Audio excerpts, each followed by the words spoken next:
नमस्कार दोस्तों, स्वागत है आपका स्टडी फॉर सिविल सर्विसेज में। यूपीएसआई का एग्जाम आने वाला है 12 नवंबर से लेके, उसी के लिए ये मोस्ट एक्सपेक्टेड क्वेश्चन की सीरीज चालू कर रहे हैं। वीडियो को ज्यादा से ज्यादा लाइक करिएगा और प्लस डेली 80 क्वेश्चन जो हम फ्री क्विज में करवा रहे थे वो लगातार बढ़ते जा रहे हैं। 80 जो करवा रहे हैं हिंदी के और प्लस जीके मूल विधि संविधान के, वो तो करवाते ही जा रहे हैं, प्लस और भी कई सारी पिक्स शेयर करते जा रहे हैं। UPSI by study for civil services Telegram में चैनल है, एड्रेस आप डाल सकते हैं @UPSI by study for civil services, या फिर इस वीडियो के डिस्क्रिप्शन में जो लिंक है उसी से ज्वाइन करिएगा। इस टेलीग्राम को ज्वाइन कर लीजिए, कंप्लीटली फ्री है, एक भी पैसा नहीं देना है। वीडियो को ज्यादा से ज्यादा लाइक जरूर कर दीजिएगा, लगातार आपके लिए सपोर्ट है। लास्ट के 10 दिनों में लगातार इंपॉर्टेंट पिक्स और प्लस हिंदी, जो हिंदी 40 नंबर की आएगी यूपीएसआई वाली, उस पे फोकस करके 1 को 40 की क्विज चल रही है। प्लस उसके अलावा पूरे दिन भर आप अपडेट देखते रहिए। इस चैनल पे फ्री वाला चैनल है एकदम, कई सारे अपडेट देते जाएंगे जो कि लास्ट के 8-9 दिन में मोस्ट एक्सपेक्टेड चीज है, जो आप पढ़ लो।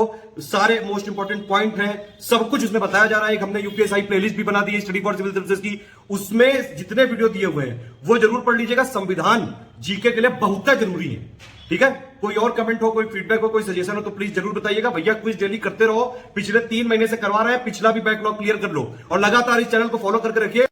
तो अगर आप स्टडी फॉर सिविल सर्विसेज को यूट्यूब में फॉलो करते हैं तो हमारा फ्री वाला टेलीग्राम चैनल जरूर ज्वाइन कर लीजिए। ये मेन चैनल है, इसको जरूर ज्वाइन रखिए। ये यूपीएसआई 2021 का जो एग्जाम आने वाला है उसके लिए चैनल बनाया गया है। यहाँ पे फ्री क्विज, पिक्स सब कुछ दिया जा रहा है, ठीक है। लगातार आप इसमें फॉलो करते रहिए। मीडिया सेक्शन में पिक्स देते रहते हैं, क्विज देते रह रहे हैं, लगातार हो रहा है। आप देखिए लगातार अपडेट देते जा रहे हैं। मूल विधि से रिलेटेड जो टॉपिक आप बोल दोगे इस वीडियो के कमेंट में, उस पर और बंपर रिवीजन करवाएंगे यहाँ पे। दोस्तों, आप सभी में से जिसने भी यूपीएसआई का फॉर्म भरा है तो एग्जाम डेट आ चुकी है, आप सभी परिचित हैं उससे, और परीक्षा का पैटर्न आप पहले से ही जानते हैं। लगातार आप तैयारी कर रहे हैं। अब रिवीजन का समय आ चुका है, लगातार रिवीजन करिए और रुकना नहीं है। प्रैक्टिस में थोड़ी भी ढील नहीं देनी। जो मेहनत आपने पीछे की है उसको सार्थक बनाने का समय है। तो शुरू करते हैं इस वीडियो श्रृंखला को, जिसका कि पहला वीडियो आप देख रहे हैं। इसमें आपको जीएस और हिंदी के ढेर सारे प्रश्नों का अभ्यास कराया जाएगा वीडियो फॉर्मेट में। तो शुरू करते हैं। पहले प्रश्न को देखिए, अगर आप इसे क्विज के रूप में अटेम्प्ट करना चाहते हैं, जैसा कि यहाँ फॉर्मेट दिखाया जा रहा है, तो आप हमारा ये चैनल ज्वाइन कर सकते हैं, इससे जुड़ सकते हैं। फिलहाल पूछा गया है कि निम्नलिखित में से कौन सा आंध्र प्रदेश का बंदरगाह नगर है, ठीक, पोर्ट सिटी है। तो काकीनाडा होगा। इसमें जो बाकी है उन्हें भी देख लीजिए, काकीनाडा, नेल्लोर, आनगोले और विजयनगरम, लेकिन काकीनाडा उसमें से पोर्ट सिटी है, इसे आपने देखा। इसके बाद अगले वाले यानी सेकंड क्वेश्चन को देखिएगा। अफ्रीका का स्थल अवरुद्ध देश कौन सा है? अफ्रीका महाद्वीप का भू आविष्ठित या लैंड लॉक कंट्री आपको बतानी। तो इसमें जितने और है वो लैंड लॉक नहीं है, मतलब केन्या नहीं है, अंगोला नहीं है, सेनेगल भी नहीं है, चाड है। लैंड लॉक का मतलब क्या होता है कि चारों ओर से जो सीमा है वो बाकी देशों से घिरी हुई है, कहीं से भी कोई एरिया जो है वो समुद्र को टच नहीं कर रहा है।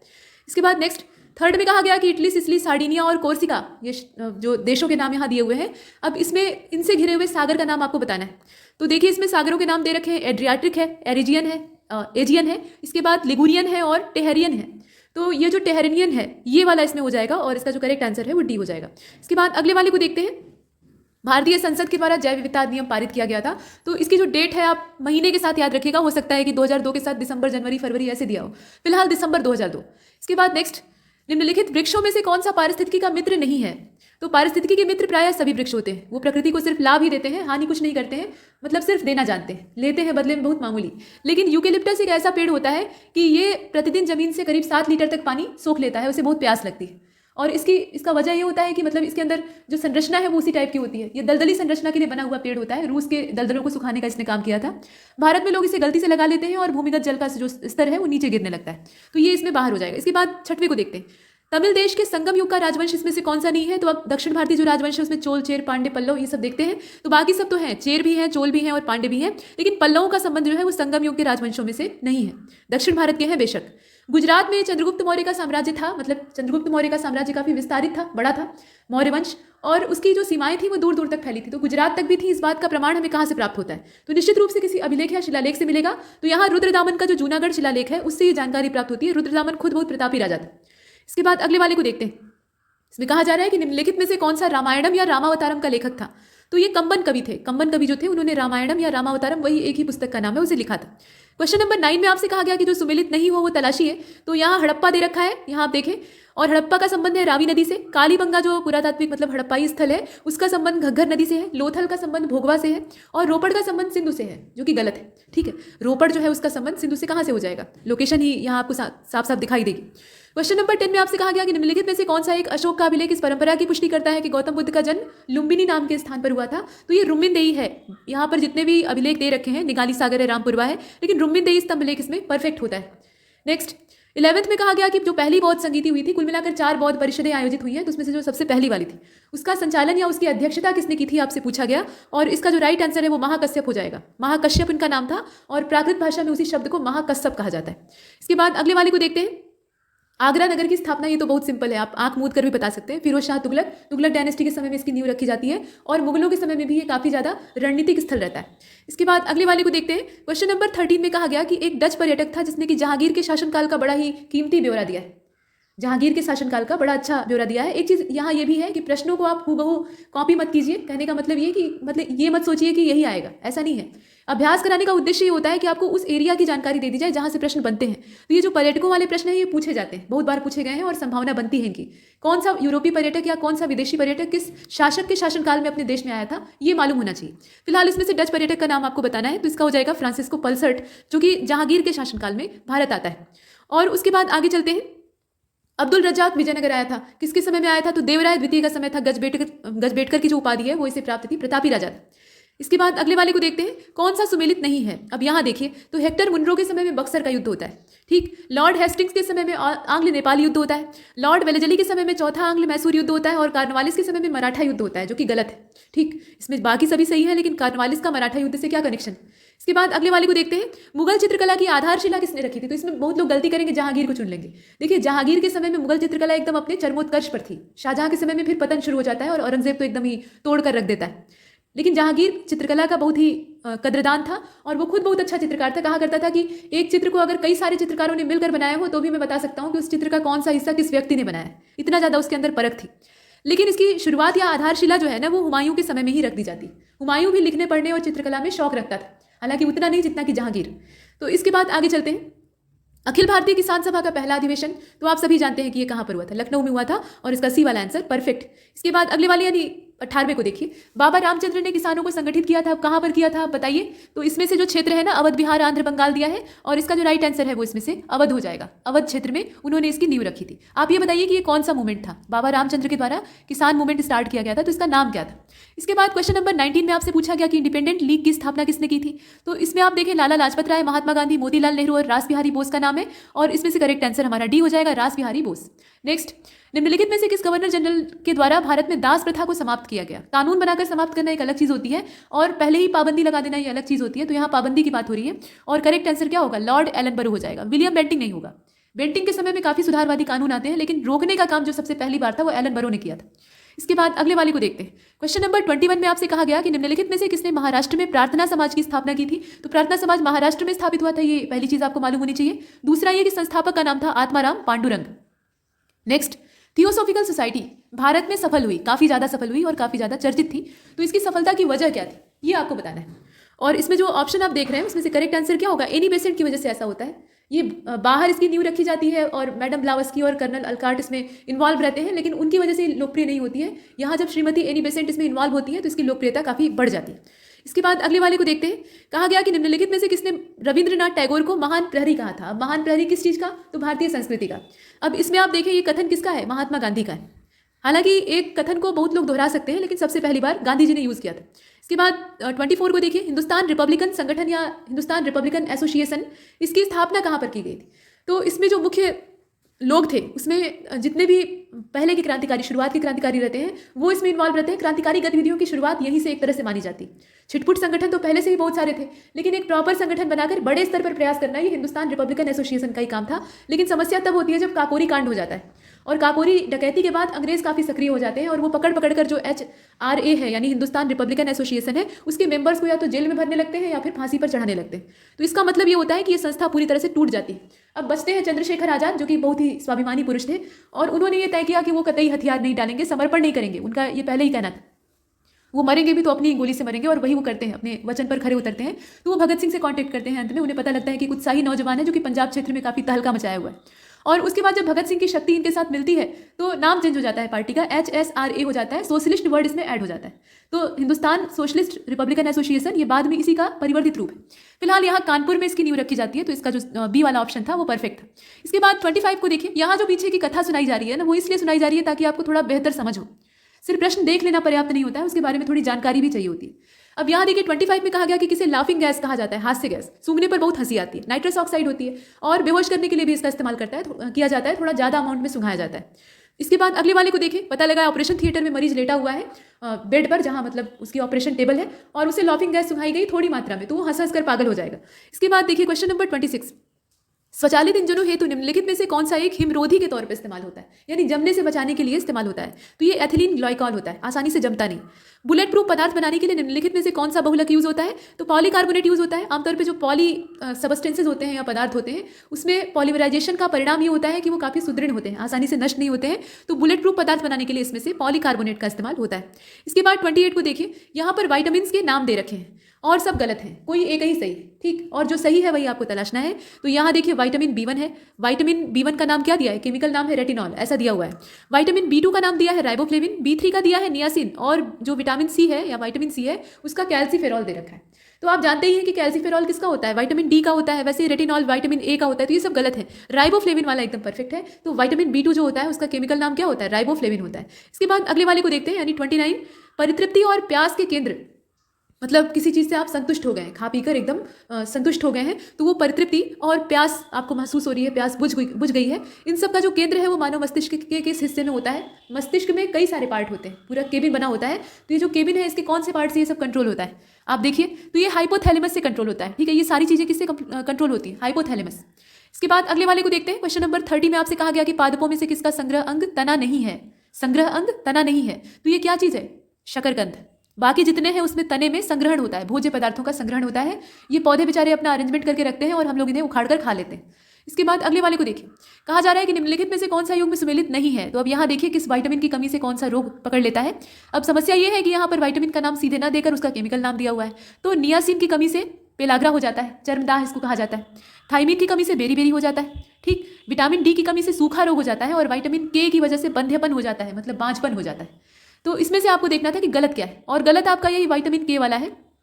इसकी वजह से विटामिन K जो होता है रक्त के थक्के जमाने के लिए काम आता है। विटामिन E जो होता है उसकी वजह से, मतलब उसकी कमी की वजह से नपुंसकता हो जाती है, तो ये वाला गलत है, बाकी सब सही है। जो नियासिन होता है उसकी कमी से पेलाग्रा, थाइमिन जो आप पढ़ते हैं ना बेरी रोग, पॉलिश किए हुए चावल खाने से हो जाता है, और रिकेट्स और ऑस्टियोमैलेशिया ये जो सूखे रोग के प्रकार हैं ये विटामिन D की कमी से होते हैं, तो इसका D वाला आंसर है। इसके बाद अगले वाले को देखिए 32, कौन सा सही सुमेलित नहीं है, ठीक। तो इंसेफेलाइटिस से मस्तिष्क प्रभावित होता है, जापानी इंसेफेलाइटिस, दिमागी बुखार, जिसको एक बार बढ़िया से हो जाता है और दिमाग तक उसकी पूरी गहरी पहुंच हो जाती है, उसकी बुद्धि खराब हो जाती है, मतलब वो सोचने समझने की क्षमता उसकी प्रभावित हो जाती है।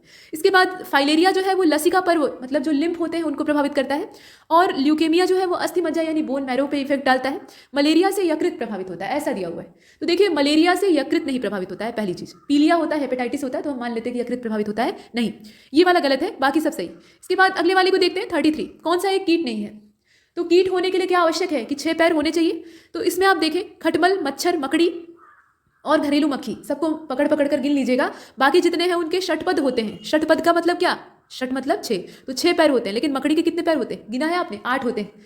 इसके बाद अगले वाले को देखते हैं, यहाँ RH फैक्टर से संबंधित जो चीज़ें हैं वो पूछा गया है। तो RH फैक्टर नाम ये किससे जुड़ा हुआ है, कहाँ से ये आया है, इसका उद्भव कहाँ से हुआ है, तो ये बंदर से जुड़ा हुआ है, ठीक है। कपि से नहीं जुड़ा है, मानव सदृश जो वानर होते हैं उन्हें कपि कहा जाता है, तो उनसे नहीं जुड़ा है, ये बंदर से जुड़ा है। इसके बाद अगले वाले यानी 35 को देखिए, कौन सा एक प्राइमेट आधुनिक मानव का निकटतम संबंधी है, तो हुलॉक गिब्बन यहाँ दिया है, हुलॉक हो या आवश्यक नहीं है, और गोरिल्ला दिया है, लंगूर दिया है, और ओरंगुटान दिया है। तो भाई इसमें से आप इनकी जो गतिविधि है उसको देखकर भी अंदाजा लगा सकते हैं, ओरंगुटान, ठीक है। यहाँ अगर ये ऑप्शन नहीं होता तो हम गोरिल्ला चुन लेते, लेकिन ऐसा है नहीं। इसके बाद अगले वाले को देखते हैं, इसमें कहा जा रहा है कि फल और सब्जियों में मोम का घोल इस्तेमाल किया जाता है, किस लिए, तो इसके कई सारी वजह होती है। फल और सब्जियों की चमक बढ़ाने के लिए इस्तेमाल किया जाता है व्यावसायिक तौर पे, मतलब जो बेचने वाले हैं वो तरह तरह के हथकंडे अपनाते हैं। कभी कभी तो वो जामुन ले आते हैं पेड़ पर से तोड़कर, और उसमें थोड़ा तेल का ऊपर से लेप कर देते हैं, चमकीला हो जाता है, ग्राहक सोचेगा कि एकदम बढ़िया फ्रेश फ्रूट है। और वैसे ही ऊपर से मोम की परत, जैसे सेब होते हैं तो उनके ऊपर प्रिजर्वेशन के लिए भी चढ़ाते हैं, और बेचने के लिए बढ़िया उसमें रंगीन मोम की परत चढ़ा देंगे तो लाल लाल सेब कश्मीरी दिखाई देगा, भले ही वो कश्मीर का ना हो। तो ये दोनों वजह है, लेकिन इसमें जब दोनों दे रखा है ना, चमक बढ़ाना और भंडारण काल, तो आप जो सकारात्मक है उसको चुनिए, नेगेटिव वाला नहीं चुनना है, तो बी वाला हो जाएगा। इसके बाद अगले वाले को देखते हैं, कहा जा रहा है कि गेहूं में रोटी बनाने के गुणों को प्रभावित करने वाला पदार्थ क्या है, तो ग्लूटेन होता है, ये आपने देखा।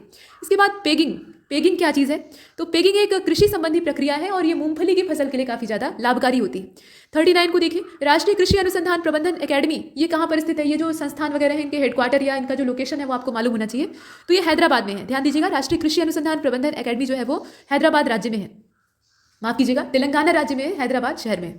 इसके बाद देखिए 40, भारतीय दलहन शोध संस्थान कहाँ पे है? दालों के ऊपर यानी जो पल्स होती है उनके ऊपर रिसर्च होता है। तो ये संस्थान आप भी जानते हैं कि कानपुर में है। कुछ तो रटे रटाए होते हैं जो कि सबको पता होते हैं। इसके बाद अगले वाले को देखिए, कहा जा रहा है कि समान कार्य के लिए समान वेतन। समान कार्य आप कर रहे हैं, मतलब स्त्री हो या पुरुष कोई भी हो, अगर आपके काम एक जैसे हैं तो वेतन भी समान मिलना चाहिए। अक्सर ऐसे स्थिति में भेदभाव होता है, विदेशों तक में होता है। तो ये किससे संबंधित है? संविधान में तो है ही है, तो ये किसका अंग माना जा सकता है? यहाँ देखें, भारत के संविधान में प्रतिस्थापित क्या चीज़ है? ये असल में एक नीति निर्देशक तत्वों का अंग है। समानता का अधिकार भले ही जो संविधान के मौलिक अधिकार है उसके अंतर्गत आता है, लेकिन समान काम के लिए समान वेतन का स्पष्ट ब्यौरा हमें नीति निर्देशक तत्वों में दिखाई देता है।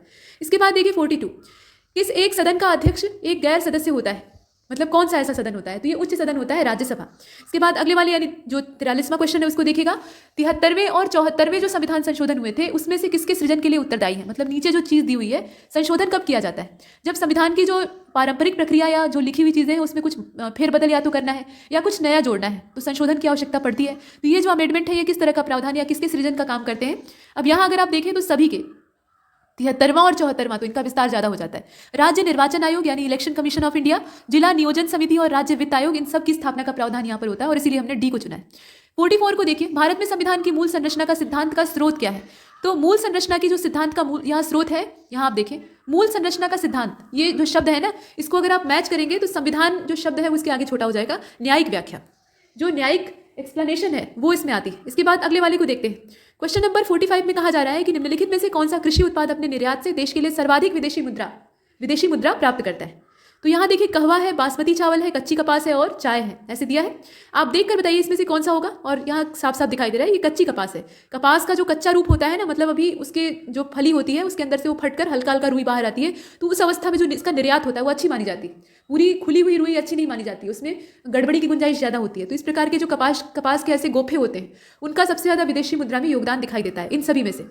इसके बाद अगले वाले को देखिए, कौन सा कार्यक्रम ग्रामीण भारत में गरीबी दूर करने के उद्देश्य से आया था? तो इसमें से अगर आप देखें तो सारे कार्यक्रम तो हैं, जितने हैं ना वो सभी गरीबी दूर करने के पर्पज से ही लाए गए थे, चाहे IRDP हो या ट्राइसिम हो या NRIP हो, ये सब चीज़ें आती हैं। इसके बाद 47 को देखते हैं। स्वतंत्र भारत की प्रथम औद्योगिक नीति की घोषणा की गई थी, कब की गई थी वो आपको देखना है। तो 47 का राइट आंसर हो जाएगा 1948, डेट है इसमें, याद करना पड़ेगा। इसके बाद अगले वाले को देखते हैं। 2011 का जो सेंसस था उसके हिसाब से भारत में जनगणना नगरों की कुल संख्या तो ये 3894 थी। इसके बाद नेक्स्ट कहा जा रहा है कि कर्मा लोक नृत्य एक बार देख लीजिएगा, लोक संगीत लोक नृत्य, कर्मा लोक नृत्य किससे संबंधित है? तो इसमें अगर आप देखें तो उत्तर प्रदेश का जो सोनभद्र जिला है उससे इसका संबंध है, पूर्वांचल से नहीं माना जा सकता, ठीक है, सोनभद्र से इसका संबंध देखा जाता है। इसके बाद अगले वाले को देखते हैं। यहाँ कहा जा रहा है कि उत्तर प्रदेश में बौद्ध और जैन दोनों का जो तीर्थ स्थल है वो कौन सा स्थान है? तो सारनाथ केवल बौद्ध धर्म से जुड़ा हुआ है तो सारनाथ नहीं हो सकता। देवी पाटन का संबंध होगा ही नहीं, वो आप समझ रहे हैं। कौशाम्बी ऐसा स्थान है जिसका संबंध बौद्ध धर्म से भी है। यहाँ माफ कीजिएगा, मार्क गलत किया गया। यहाँ देख रहे हैं आप, कौशाम्बी जो है इसका संबंध जैन से भी है, बौद्ध से भी। इसके बाद अगले वाले को देखते हैं, कौन सा युग में सही सुमेलित है? तो भोटिया जो है ये बाराबंकी में रहते हैं, बुक्सा जनजाति जो है ये बिजनौर में पाई जाती है, राजी जो है वो गोरखपुर में और थारू बांदा में पाए जाते हैं। तो इसमें से सही कौन सा है? बुक्सा और बिजनौर वाला कनेक्शन है। इसके बाद 52 को देखिए, निम्नलिखित में से कौन सा सुमेलित नहीं है? तो माघ मेला इलाहाबाद में लगता है। सुमेलित जो न हो आपको तलाशना है। तो माघ मेला यानी जो हर साल माघ के महीने में लगता है, कुंभ नहीं होता है वो, उसमें कल्पवासी लोग वहाँ शिविर डालकर, मतलब गंगा नदी के किनारे टेंट डालकर उसमें 1 महीना रहते हैं, अपना समय बिताते हैं वहाँ, वो एक सन्यासी की तरह जीवन बिताते हैं उतने समय तक, ठीक। तो वो माघ मेला होता है, इलाहाबाद में लगता है बेशक। झूला मेला जो है ये वृंदावन में लगता है, पशु मेला ये बटेश्वर में लगता है, और देवा मेला जो है ये आगरा में लगता है, जबकि बाराबंकी वाली जगह है तो इसमें यही वाला गलत है। इसके बाद अगले वाले को देखते हैं। क्वेश्चन नंबर 53 में कहा गया कि राज्य का राज्यपाल कौन सा काम करने के लिए आज़ाद नहीं है? तो आप जानते हैं कि राज्यपाल जो है वो राष्ट्रपति का रिप्रेजेंटेटिव होता है, नियुक्ति भी उसी के द्वारा होती है, हटा भी वही सकता है, तो इसका पद काफ़ी हद तक सुरक्षित होता है, ठीक। अब यहाँ देखिए, तो इसमें ये पूछा गया कि किसमें वो आज़ाद नहीं है। विधानसभा में अपने सरकार को बहुमत सिद्ध करने के लिए, कहने के लिए, मतलब सरकार कोई भी है अगर वो सत्ता का दावा कर रही है तो वो बहुमत सिद्ध करने के लिए कह नहीं सकता, या फिर मुख्यमंत्री को बर्खास्त करने का काम नहीं कर सकता है, या फिर भारत के राष्ट्रपति के विचारार्थ किसी विधेयक को आरक्षित करने के लिए, या उच्च न्यायालय का परामर्श मांगने के लिए। उच्च न्यायालय का परामर्श मांगने के लिए यहाँ पर जो ऑप्शन है उसे सही माना गया है, लेकिन जरा सा इसका बी वाला भी देखिए। बी वाले में कहा गया कि मुख्यमंत्री को बर्खास्त करने के लिए। देखिए, मुख्यमंत्री को हटाने के लिए अकेला राज्यपाल कुछ नहीं कर सकता है। हाँ, ये है कि वो देश में राष्ट्रपति शासन के लिए सिफारिश कर सकता है, वो सब चीज़ें हैं। तो इसमें 2 विकल्प एक साथ सही नहीं हो सकते थे, इसलिए हमने डी को चुना है। इसके बाद देखिए, निम्नलिखित में से कौन राज्यपाल की नियुक्ति करता है? तो अब ये तो आपको बताने की आवश्यकता नहीं है, भारत के राष्ट्रपति। इसके बाद देखिए, राज्यपाल किसके प्रति उत्तरदायी होता है? जो नियुक्त करेगा उसी के प्रति होगा। भाई, जिसने नौकर को रखा है वही उसका मालिक होगा, ठीक, जो उसे तनख्वाह देने का काम करता है या जो उसे रखने का काम कर रहा है, तो राष्ट्रपति होगा इसका। इसके बाद अगले वाले को देखिए, राज्यपाल के वेतन और भत्ते कहाँ से दिए जाते हैं, तो कंसोलिडेटेड फंड ऑफ स्टेट से दिए जाते हैं, ठीक है, कंसोलिडेटेड फंड ऑफ इंडिया से नहीं, स्टेट से, क्योंकि राज्यपाल है तो राज्य से संबंधित तो यहाँ स्टेट ही रहेगा। इसके बाद देखिए नेक्स्ट क्वेश्चन नंबर 57, निम्नलिखित में से कौन भारत के राष्ट्रपति की इच्छा तक ही पद पर बना रह सकता है, राज्यपाल।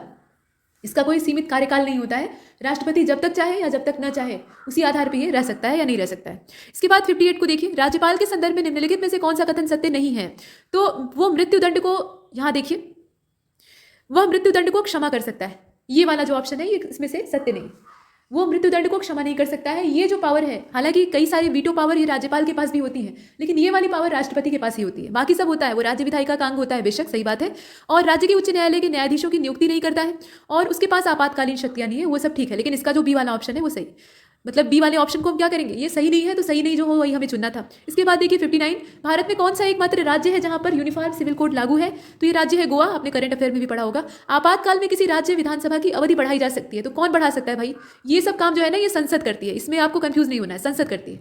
61 को देखिए, ST, और OBC में शिक्षण संस्थान में आरक्षण हेतु उच्चतम न्यायालय के किस बात को दर्शाया गया है, मतलब यहाँ ये है कि आपको देखना होगा कि जो SC/ST समुदाय है या OBC समुदाय है उसको शिक्षा के क्षेत्र में या शैक्षणिक संस्थान में आरक्षण मिलना चाहिए, इसका संबंध किस वाद से है, किस मुकदमे से है, तो ये चंपाकम दोराइजन वाद, ठीक है। इसमें से अगर आप देखें तो नवीन जिंदल और नवजोत सिंह बनाम भारत सिंह वाला नहीं था, असल में ये चंपाकम दोराइजन वाला था। इसके बाद अगले वाले को देखते हैं, 62 में कहा गया कि सुप्रीम कोर्ट के हिसाब से किस वाद में पुलिस की प्रताड़ना को अनुच्छेद 21 का उल्लंघन माना गया, अनुच्छेद 21 जो है प्राण और दैहिक स्वतंत्रता वाला, उसका उल्लंघन माना गया। तो इसमें अगर आप देखें तो इसमें जो करेक्ट आंसर है वो सी वाला हो जाएगा, शकीला अब्दुल गफ्फार बनाम बसंत रघुनाथ ठोंकने, क्योंकि मूल विधि भी आपके सिलेबस का हिस्सा है, इसलिए थोड़ा सा जो संविधान वाले पोर्शन से प्रश्न पूछे जाते हैं उनमें गहराई होगी, वो गहरे प्रश्न होंगे, उनके लिए तैयार रहिएगा, ठीक। तो ये वाला है 2003 का ये वाद है। इसके बाद अगले वाले को देखते हैं 63, इसमें कहा जा रहा है कि निम्नलिखित में से किस मामले में निर्णय के कारण संविधान में पहला संशोधन हुआ था, तो ये कौन सा मामला था जिसमें कि फैसले की वजह से पहला संशोधन होता है, ये चंपाकम दोराइजम मामला था, मद्रास राज्य वाला, ठीक है, इसे हमने देखा। इसके बाद 64 को देखिए, निम्नलिखित में से किस वाद में पंथ निरपेक्षता को भारतीय संविधान का मूलभूत लक्षण कहा जाता है, तो आप देख सकते हैं मिनर्वा मिल बनाम भारत संघ है, इसके अलावा गोलकनाथ बनाम पंजाब राज्य है, SR बोम्मई बनाम भारत संघ है, और मेनका गांधी बनाम भारत संघ है, ऐसे दिया हुआ है। SR बोम्मई बनाम भारत संघ ये वाला होगा इसमें करेक्ट आंसर, ठीक है। पंथ निरपेक्षता को भारतीय संविधान का मूलभूत लक्षण कहा जाता है, ये हमने देखा। इसके बाद अगले वाले को देखिए, क्वेश्चन नंबर 65 में कहा जा रहा है कि राज्य की संचित निधि का संचालन किया जाता है, कौन करता है, तो ये जो काम है ये असल में राज्य के विधानमंडल के द्वारा किया जाता है, कैसे खर्चा करना है इस पर निर्णय लेने का जो यहाँ राइट होता है वो इनके पास होता है। इसके बाद 66 को देखते हैं, वह राज्य जहां विधान परिषद ही नहीं है, तो विधान परिषद कहां पर नहीं है, राजस्थान में नहीं है, ठीक है, बाकी सभी जगह है। इसके बाद देखिए, राज्य विधानसभा में कोई धन विधेयक पुनर्स्थापित नहीं किया जा सकता, कोई धन विधेयक पुनर्स्थापित नहीं किया जा सकता, बगैर किसके, तो बगैर राज्यपाल की संस्तुति के, राज्य का जो राज्यपाल है उसकी संस्तुति के बिना उसे नहीं किया जा सकता है। इसके बाद 68 को देखिए, 68 में कहा गया कि किसी को भंग नहीं किया जा सकता है लेकिन समाप्त किया जा सकता है, तो ये जो चीज़ है ना ये राज्य की विधान परिषदें हैं, ये भंग नहीं होती है, हाँ समाप्त हो सकती है। इसके बाद अगले वाले को देखिए, राज्यसभा भी कभी भंग नहीं होती है लेकिन उसको समाप्त नहीं किया जा सकता है। किसी राज्य के मुख्यमंत्री से संबंधित निम्नलिखित कथनों में से कौन सा एक सही नहीं है, जो गलत है उसकी तलाश आपको करनी है। अब दिया है कि मुख्यमंत्री राज्यपाल के द्वारा नियुक्त किए जाते हैं, सामान्यतः मुख्यमंत्री मंत्रिपरिषद की बैठकों की अध्यक्षता करते हैं, राज्यपाल मुख्यमंत्री की सलाह पर अपने समस्त कृत्यों का, यानी जितने भी क्रियाकलाप होते हैं, कामकाज होते हैं, उनका प्रयोग करता है, और मंत्रियों की नियुक्ति राज्यपाल मुख्यमंत्री की सलाह पर करते हैं। तो देखिए इसका जो करेक्ट आंसर है 69 का, वो इसमें सी हो जाएगा, ठीक है, राज्यपाल मुख्यमंत्री की सलाह पर अपने समस्त कृत्यों का उपयोग करते हैं। नेक्स्ट 70 में कहा गया कि किस संविधान संशोधन के द्वारा दिल्ली को राष्ट्रीय राजधानी क्षेत्र का दर्जा दिया गया, तो इसका जो इसमें संशोधन है आप देख लीजिएगा, इसमें ये आपको ध्यान देना है कि कौन से संशोधन में कौन सा फैसला होता है या क्या जोड़ा जाता है। तो ये 69वां संशोधन था, डेट भी आपको पता होनी चाहिए। फिलहाल 69वें संशोधन में जो दिल्ली थी उसको राष्ट्रीय राजधानी क्षेत्र का दर्जा दिया गया। इसके बाद 71 को देखिए, कौन सा राज्य सरकार का कानूनी सलाहकार है, तो महाधिवक्ता होता है, ठीक है, महाधिवक्ता जो है ना ये कानूनी सलाहकार के तौर पर राज्य सरकार के लिए काम करता है। कौन सा सही है अब इसमें आपको देखकर बताना है। 72 में तो देखिए इसमें कहा गया है कि किसी राज्य के मुख्य सचिव को उस राज्य के राज्यपाल के द्वारा नियुक्त किया जाता है, ठीक है, ये पहला है। उसके बाद राज्य में मुख्य सचिव का नियत कार्यकाल होता है, अब दोनों सही है, ऐसा भी दिया है। उपर्युक्त में से कोई सही नहीं है, ये भी दिया है, किसी राज्य में मुख्य सचिव को उस राज्य के राज्यपाल द्वारा नियुक्त किया जाता है। तो संविधान की प्रक्रियाओं को थोड़ा बारीकी से पढ़िएगा, इसका डी वाला है। इसके बाद अगले वाले को देखते हैं, क्वेश्चन नंबर 73, पंचायती राज की सूची का विषय है, आपको बताना है, तो राज्य की सूची का विषय है। अब यहाँ आपको ये बताने का प्रयास किया जा रहा है कि इस तरह से भी प्रश्न बन सकते हैं, मतलब कितने जो विषय है वो केंद्र सूची में शामिल है, संघ सूची में, उसके अलावा कितने राज्य सूची में है, कौन कौन से हैं और कौन से दोनों के हिस्से में आते हैं, यानी समवर्ती में आते हैं, कॉन्करेंट लिस्ट में। इसके बाद 74 में कहा गया कि पंचायत चुनाव होते हैं तो प्रत्येक 5 वर्ष में होते हैं, तो आप जानते ही हैं। 75 में कहा गया कि आईपीसी की कौन सी धारा लूट को परिभाषित करती है, ये है मूल विधि का क्वेश्चन। अब इसमें आप देखिए तो धारा 390 जो है वो लूट को परिभाषित करती है कि असल में लूट क्या होती है, कानून उसको किस परिभाषा के तहत देखेगा। नेक्स्ट 76 में कहा गया कि आईपीसी की किस धारा के अंतर्गत फिरौती आदि के व्यवहरण का प्रावधान किया गया है, व्यवहरण का प्रावधान किया गया है असल में, तो ये धारा 364 क है और ये सब आपको लगाना पड़ेगा रट्टा, ठीक है। मूल विधि में ज्यादातर चीजें रटने वाली हैं, वो आप रटेंगे नहीं तो आपके दिमाग से स्किप कर जाएंगे क्योंकि ये नंबर्स हैं, आंकड़े हैं। इसके बाद अगले वाले को देखिए, आईपीसी की कौन सी धारा शपथ को परिभाषित करती है, तो भाई धारा 51 है, यहाँ आपको याद करना ही होगा, धारा 51 है। इसके बाद 78 को देखिए, आईपीसी की कौन सी धारा के अंतर्गत मृत्यु दंडादेश का लघुकरण का प्रावधान है, मतलब उसे छोटा किया जा सकता है, तो ये 54 है, 54 है असल में, इसे आपने देखा। इसके बाद 79 को देखिए, संज्ञेय अपराध में पुलिस अधिकारी ये क्या कर सकता है, संज्ञेय अपराध, यहाँ पर एक जो शब्द है उसके साथ जोड़ दिया गया है, तो आरोपी को बिना वारंट गिरफ्तार कर सकता है। ऐसी कंडीशन में वो बिना वारंट भी गिरफ्तार करेगा तो कोई दिक्कत नहीं है। ऐसे सामान्य परिस्थितियों में क्या होता है कि पहले वारंट चाहिए होता है, कोर्ट से वारंट चाहिए होता है, उसके बाद ही वो गिरफ्तार कर सकता है, लेकिन ये वाली कंडीशन में नहीं। इसके बाद अगले वाले को देखते हैं 80, दंड प्रक्रिया संहिता के अंतर्गत जांच की जाती है। अब कौन जांच करता है, तो आप देखें दंड प्रक्रिया संहिता, यहाँ कुछ कानूनी जो फीलिंग है वो आ रही है, और कानून का काम जो है वो मजिस्ट्रेट या न्यायालय ही करेगा, पुलिस नहीं करेगी। पुलिस तो जो अनुशासन है उसको बनाने का काम करती है, कानून बनाने का काम नहीं करती, कानून पर चलती है और लोगों को चलाती है, ठीक। तो इसका डी वाला सही, मजिस्ट्रेट या न्यायालय द्वारा। थोड़ा सा लॉजिकल क्वेश्चन भी होते हैं, हमेशा रट्टामारी नहीं होते, रट्टामार ज्यादा रहेंगे इसमें कोई संदेह नहीं है, लेकिन कुछ लॉजिक वाले भी प्रश्न होंगे तो उसे आपको ध्यान देना है। तो यहाँ तक हमने 80 प्रश्नों को किया है और ऐसे ही कई सारे वीडियोज आपको मिलेंगे, लगातार पढ़ते रहिए।